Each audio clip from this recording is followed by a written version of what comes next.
The I-80 Planting Tour is brought to you by Pivot BioProven, the nitrogen-producing microbes that stay put, weather or not. Even several states battling drought are managing to get some planting done. Right now, 42% of the corn crop is planted in Nebraska. That's about 6% ahead of the 5-year average.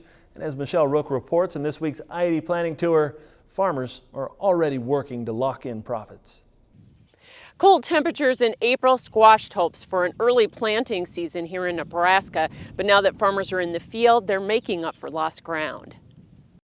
In northeast Nebraska, Jim Miller says they waited to plant until last week because the soil temperatures never warmed above 50 degrees, with some overnight lows in the mid-20s. I just couldn't get excited about putting seed in the ground, as expensive as seed is these days and as high as our input costs are. We decided to hold off. But he says they're still in a very favorable planting window. This is about the time that we normally start, so we don't feel like we're behind the 8 ball because we're getting a slow start. We're about on a normal pace, I would say.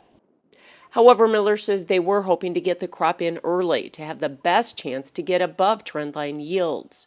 It is nice to get the beans in early. It gives them a little bit more advantage of utilizing the sun and helps out in the yield. You can add more nodes to the plant, and for every 3 nodes you add a bushel to your yield, so that is all an advantage to planting early.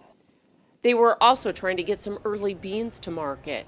There was a lot of talk about getting some soybeans in early so that hopefully we could maybe take advantage of some of the old crop prices versus compared to new crop prices if we could get those beans out early. We'll go back into the shop. Mike Korth farms with his brother Mark near Randolph.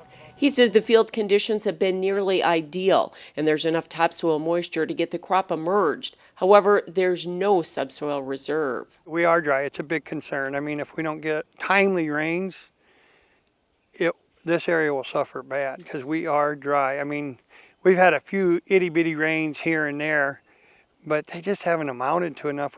Our subsoil is totally depleted.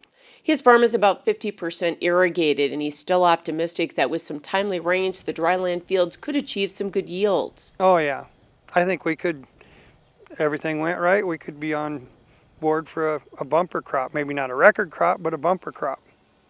And barring a disaster, he says it's exciting to plant a crop with corn and bean prices near historical highs and cash basis levels on fire. In 2013, after the drought, we had a great basis too, but this is something that we're not used to, having these tight of basis around here.